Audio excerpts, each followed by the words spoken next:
edition. We're doing all of our due diligence to ensure that whatever vaccine we have is safe and effective. The Minister of Health not fazed by skepticism surrounding COVID-19 vaccines. Also, it's a red letter day to be able to come to the top. The restoration of the Columbus Monument in Long Island. And if you are having a hard time and you need something, I won't have a problem giving you a sample of something that you have so that you can have Christmas cheer.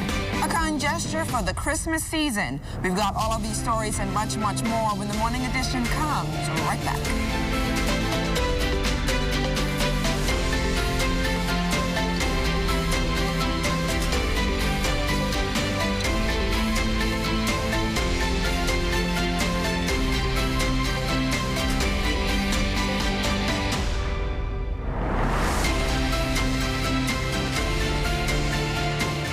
First, it's more than just our name, more than just our achievements. It's our nature, and it's where we put our customers. At Bahamas First, we've refreshed our look, but our nature remains the same. We design insurance solutions that protect our customers from life's uncertainties, whatever they may be. We equip you for the future so that you can recover stronger. Bahamas First, what's first for you comes first for us. So I want to encourage everybody to come into the hospital if you need that care. We would not want anyone to delay treatment. It's important not to ignore your symptoms and not to delay your care. The hospital is a very safe environment to receive care that is not related to COVID-19. Now is probably the safest time ever to come to the hospital. What matters most is your health. Be proactive about it.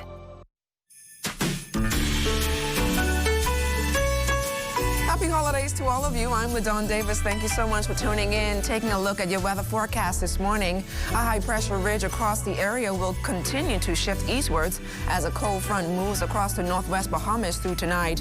It will be partly cloudy, very warm and humid ahead of the front, becoming mild behind the front through tonight. Expect breezy conditions with widely scattered showers and thunderstorms in the vicinity of the frontal boundary. We'll get up to a high today of 82 degrees with an overnight low of 68 degrees. Let's take you out to our streets this morning where Kelsey Johnson and the morning traffic team is standing by with your Monday traffic commute. The traffic report is sponsored by Bahamas First. First in insurance. Today, tomorrow. Good Monday morning to you, LaDawn, and to the entire Bahamas. We're starting this week off here on Blue Hill and Carmichael roads. Now, if you're traveling eastbound on Carmichael Road, I can tell you that the traffic is kind of thick coming onto the Blue Hill Road intersection. And if you're traveling northbound from Blue Hill Road, the traffic is flowing kind of smoothly. Now, today is a special day because it's a Johnson & Johnson connection. I'm out here with Sergeant Johnson, who will give us all the latest on the traffic reports that has happened over the weekend. Sergeant Johnson, good morning, and welcome to the Johnson & Johnson Show. A pleasant good morning to you, and a pleasant good morning, Bahamas. Well, over the weekend period, we've had a total of 26 accidents involving damage and 6 accidents involving injury. At this time, there still remains 13 persons who are hospitalized as a result of being involved in a traffic accident. Any safety tips that the police would like to, issue, especially this being the Christmas holiday season? We're just 4 days away from Christmas. Yes, in such close proximity to Christmas, we know that the streets are going to be, the volume of traffic is going to increase, and persons, especially pedestrian traffic, is going to be utilizing the streets as well. So we're advising the motoring public to please adhere to the road traffic laws and regulations. Please drive in a manner that is in compliance to those laws and regulations. Persons who are utilizing the public areas, especially those areas that have parking for handicapped persons, please, as much as possible, avoid parking within those areas. As my favorite line goes, be your brother's keeper. You do not want to inconvenience the handicapped public. As much as possible, again, look out for your personal safety. Personal safety is key. If you're driving on the street, please slow down. There's no rush. Plan ahead. Make sure you have everything in order before you go onto the road. Now, this particular intersection, it doesn't matter what time of day you travel on, you will always find traffic. Can we see an increase of police presence on the streets? You can expect throughout the Providence Island an increase in saturated patrols as you go throughout the streets and even in the neighboring communities. So both in the areas where you have commercial activity and in residential areas, you're going to see increased police patrols or static patrols within that particular area. So if you have any concerns, if somebody is driving in a manner that is not conducive to the street or to that road condition, you can report it to the officers who are on static duty or the officers who are in the police vehicles. Now, we also have an increase in persons not having both headlights on or something wrong with their headlights. What are some of the other challenges that the police traffic officers face? Yes, but in addition to the headlights, we have defective vehicles. What defective vehicle causes is a huge problem, especially, for example, if you're looking at this intersection. If a vehicle was to break down at this particular intersection right at the traffic control light, it's going to cause a major traffic clog. Some diversions are going to have to be in effect, and if that is the case, vehicles are now going to have to merge into another lane to allow to be able to have a smooth flow. So we're asking, if you're going to traverse the street, please make an initial check of your vehicle, make sure that everything is in proper working order, turn on your headlights, make sure your headlights are working, turn on your windshield wipers, check your tires, check your engine, make sure your vehicle is in a proper working manner to be on the street. Now, we were supposed to give some things away today. I know I like things. I love things. But if you can just explain as to why today wasn't the marquee day for the giveaway, the startup day. Yes, well, today we're going to be on the lookout. We want to now, because the vehicles are increased on the street, we know we're going to find that we're going to have to increase our saturated patrol, so we're going to be focusing more on that. But hopefully tomorrow we're going to get out there and we're going to make sure that we encourage persons who are doing good driving behavior and encourage them to continue to do so by awarding their efforts. So not today, unfortunately, but hopefully tomorrow. I'm excited about it, and I hope to see some of you out there being awarded. Thank you so much, Sergeant Johnson. That was my partner on the traffic report. So we're going to toss it back into the studio to you, LaDawn.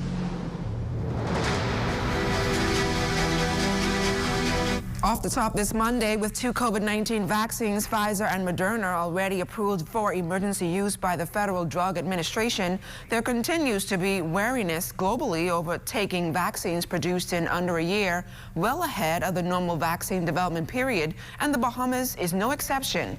Minister of Health, the Honorable Renwood Wells, says he is not fazed by the skepticism, and Bahamians reserve the right to ask questions until they are comfortable enough to take a vaccine. He says health officials will work to allay those fears. Our bodies are our own temples, and what we do with it and what we allow into it is what we do and what we allow in.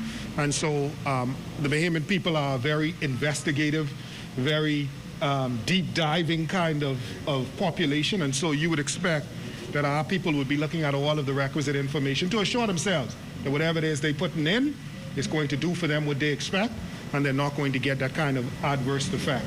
The same way our population, our people feel that way, they ought to know that the technical persons in the Ministry of Health comes out of that population. And the people, the technical professionals in the Ministry of Health feel the same way they do. And so we're doing all of our due diligence to ensure that whatever vaccine we have is safe and effective, and that the Bahamian people would seek to use it. The Bahamas has recorded 19 new cases of COVID-19. 10 of those cases are right here on New Providence, 7 on Grand Bahama, 1 on Abaco, and another on Eleuthera. Men account for 10 of those new infections and women 9. The country now has a total of 7,765 COVID-19 cases. Of that number, 1,415 are active. There have been 164 confirmed deaths and 6,127 recoveries. Officials at the Lynden Pinling International Airport taking steps to launch a new travel channel that will enhance the experience of travelers at the airport. President and CEO at the Nassau Airport Development Company, Vernice Walking, says plans are underway to secure content from stakeholders in the travel industry for the new channel. This channel will launch in the not too distant future, and it's intended to carry information that every traveler will need to know all in one place. So it'll have airport flight information, airport status updates, destination weather and tips on air, sea, and land travel within the Bahamas, and content that would be appropriate for this particular channel. So we're really pleased about this. Joaquin says LPIA is also doing its part to reduce its carbon footprint. But level 1 means that we've mapped out our carbon footprint, so we understand now the impact that our operations is having on the environment. And it's all about managing and reducing our carbon footprint so that we, as we get to level 4, we will be able to offset any carbon emissions that occur at LPIA, and so that we become carbon neutral. And the goal is really to get there by the year 2050. Employees at one of the hotel properties over on Paradise Island were more than excited to welcome guests when they reopened. There's also a treat for frontline workers. Find out more in this report with Kelsey Johnson. Heightened safety and health protocols are just a few of the many steps Comfort Suites has taken to protect the well-being of their guests. The small hotel situated on Paradise Island has adopted the Vacation in Place theme, where guests will be placed in a safety bubble but still allowed to enjoy the amenities on property, as well as at the one and only Ocean Club, the Ocean Club Golf Course, and the Atlantis Resort. Once you are in this bubble, you will be able to dine at either restaurants. You'll be able to travel within those particular hotels. If you do venture off, then you will be required to do a negative antigen test upon your arrival back to the hotel. It's been more than 7 months since they shut their doors to local and international guests. The long-awaited reopening took place on Thursday. The downtime was used to outfit the hotel with all safety and health devices. We have a well thought out and well detailed commitment to clean program that includes our safety protocol for staff, our safety protocol for guests, which includes daily temperature checks, hand sanitization upon entry, upon departure. We also will follow all the social distancing parameters outset by the Bahamas Ministry of Health. We have floor markers throughout the lobby. Our front desk has been outfitted with glass partitions for the safety of the team members. We encourage our guests that are conscious of the safety protocols to use their do not disturb signs if they are not interested in having a service for the day. Dining is still available to local guests. No reservations are required, just a negative COVID test. Crusoe's Restaurant is following all of the Ministry of Health, the Bahamas government, and our Choice branded health and safety protocols. Of course, this includes all your social distancing. Our tables have been spaced further apart to allow for proper social distancing. The resort also has a special treat for all frontline workers. Our first responders can book into the package. Of course, an ID is necessary to check in to redeem the rate, but this exciting package will include a welcome cocktail, a room upgrade, a welcome amenity in room, in addition to a 10% discount on food at our Crusoe's Restaurant. And by booking this package, our first responders will also be able to receive our food and beverage credit, where if they book for a 2-night stay, they'll be able to get $65 in food and beverage credit, redeemable at our Crusoe's Restaurant or any of our bars. If they were to stay for 3 nights, they'll be able to receive a $100 food and beverage credit. 4 or 5-night stays, a $200 food and beverage credit. 6-night stays, a $250 credit. And 7-night stays, a $300 food and beverage credit. The promotion runs until February 10th. Kelsey Johnson, ZNS Network News. Thanks a lot, Kelsey. Well, unlike other resorts and lodging facilities worldwide utilizing new safety standards for operation, Baha Mar has decided to march at the beat of its own drum by way of blanket testing for all persons entering its property and not the bubble approach. According to President Graham Davis, this move serves well as it opens the opportunity for locals and visitors to access the Cable Beach Resort. A key feature being access to a number of restaurants like the Pizza Lab, Sticks, Filia, Katsua, and Karna, which started on December 20th.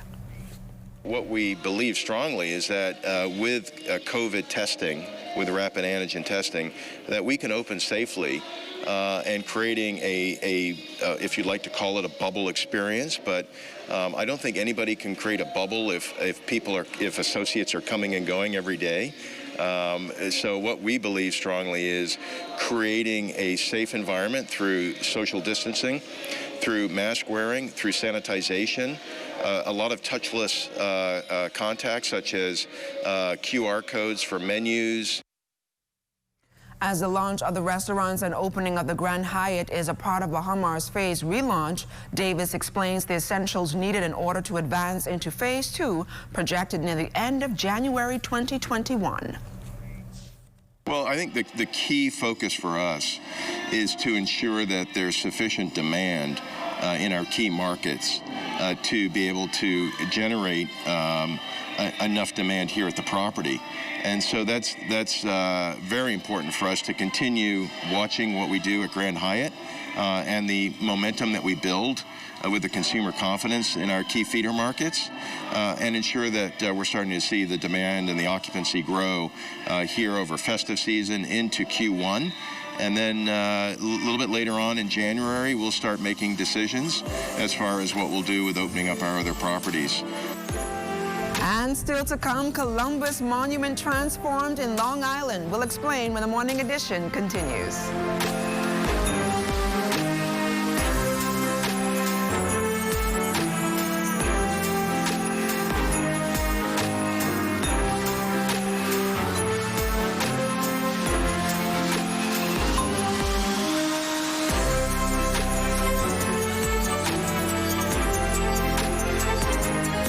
ZNS is everywhere you are when you download the new ZNS app. Watch our live channel to keep up with what's going on in the nation. News updates, we've got you covered. Tune into our radio stations with just a swipe. On the road, on the go, we're here with you. Available for download on the App Store and the Google Play Store.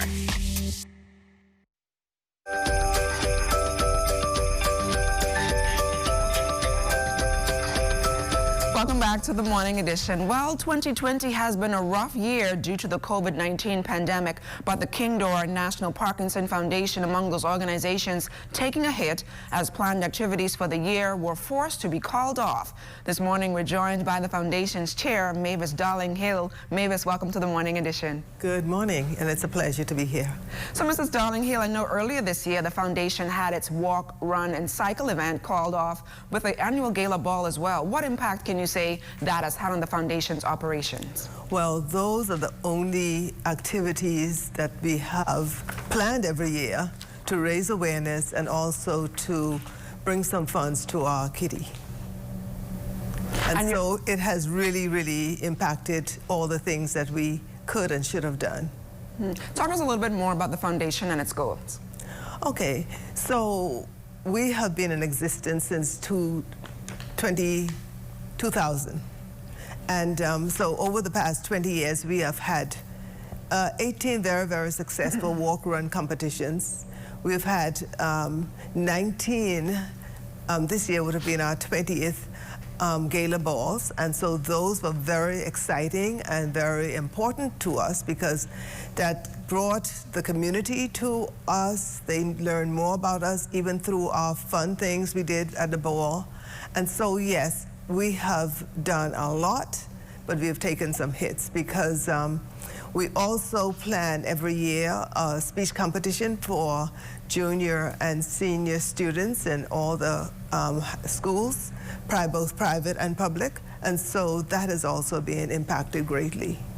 And I know your foundation has decided to embark on a new diaries initiative. Talk to us a little bit about that. Yes, and so we're very excited about that.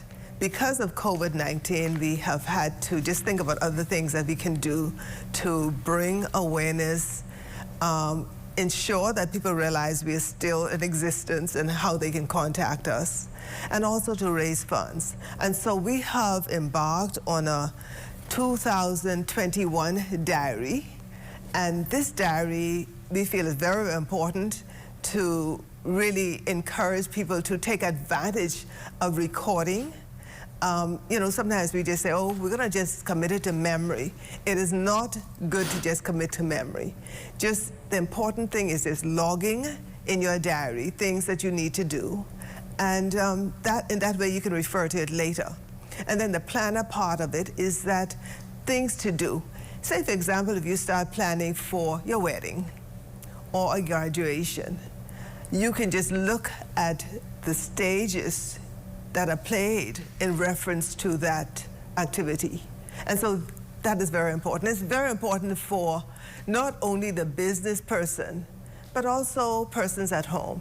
I remember when my mom was alive, she always had a diary stipulating when she had doctor's appointments, when she had to go to do special things, even travel. When she's going to make trips abroad, she always referred to her diary. She referred to her diary in keeping numbers for friends and family members. And so the diary is very important. And I thought, too, that with Parkinsonians, that is extremely important for persons with neurological conditions because it gives them the focus of recording, logging information regarding their situation. You know, every Parkinsonian does not have the same problems in terms of their functioning. And so it's so important for them to make a log and note the things that's going on with them on a daily basis. So when they see their physicians, it would be easy to really state what is happening. And here again, we ask our relatives to assist in this mean. Sounds like we're going to need one of those diaries here. Thank you so much, Mavis Darling-Hill, and all the best of luck to you this year and next year. Thank you. Restoring cultural heritage to Long Island has long been a passion for members of Parliament for the area. Adrian Gibson. This past week, Gibson witnessed a dream come true with the restoration of the legendary Columbus Monument landmark fitted with a new access road and rest area. Gibson says the unveiling of the site on Friday represented a red-letter day for the island. We have no dispute that Christopher Columbus landed here on Long Island. Most importantly, this site also captures Long Island's place in early Bahamian history. For decades, this was a bushy dirt road. Making the trek to the monument was a momentous occasion, a hiker's, tourist's, local dream, but a nightmare for your car, or sometimes your clothes, or your skin that would be pricked by bushes and so on. This site and the view atop the site is one of the wonders of the world. The view at the pinnacle of the site offers guests a 360-degree view of the island, the sandy bottom flats in the surrounding area, and according to some, a glimpse into the soul of the island. Deadman's Key resident Patricia Major says she recalls going to the top of the monument as a child and adds the experience in walking up the hill by way of the newly built stairs gives mountaintop view a whole new meaning. It's a red-letter day to be able to come to the top as we open the monument, just to see the beauty that that you can see of Long Island, and to know what our visitors who will be coming, or who have started to come and will be coming, would be able to join in and enjoy. It definitely will be something we really need here, and I can see the persons, our local people, taking advantage of it, and it will take off economically. Well, Christmas is almost here, but one law enforcement officer on the front line says the work is never done. Lloyd Allen has her story. I've had quite the adventure. 13-year veteran at the Department of Immigration, Thea Moss, says during her career, getting the chance to work in a number of islands, including New Providence, Exuma, Long Island, Andros, and now Grand Bahama, has given her just the experience she has always wanted, to see the Bahamas for herself while making a difference. And if they need me to go somewhere else, I'll be going somewhere else. I've had the opportunity to work many units within the department. When I came in 2007, I would have passed out in 2008. And so, of course, you do the regular routine of going to all of the different areas. But my first real posting was Prince George Dock with the cruise ships and all of that. Then I would have done LPIA. So that would have covered border control.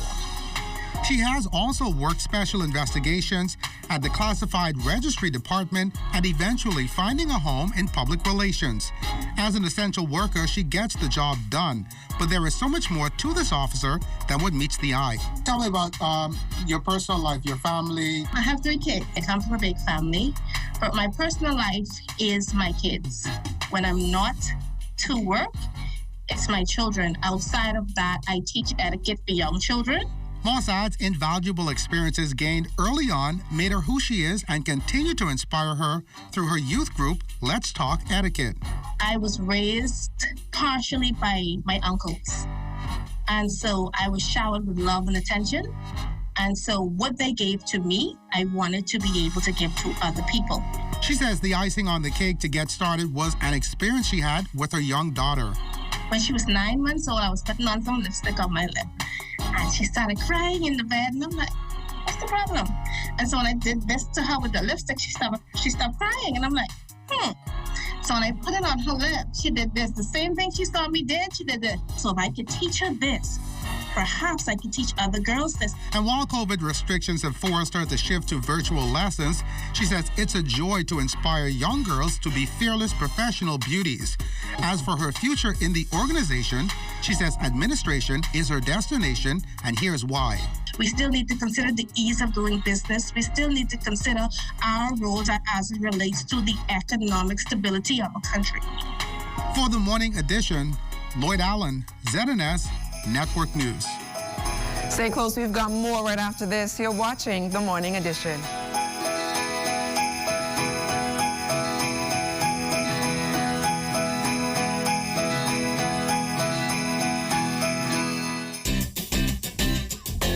Explore the world of agriculture with us. Join me, your host, Carla Palmer, for continued adventures in agriculture and the marine environment as we head into Season 2 of the program, Agriculture Now. That's Agriculture Now, moving to a new date and time, Wednesdays at 8 p.m. and Saturdays at 9 a.m., right here on the ZNS Television Network.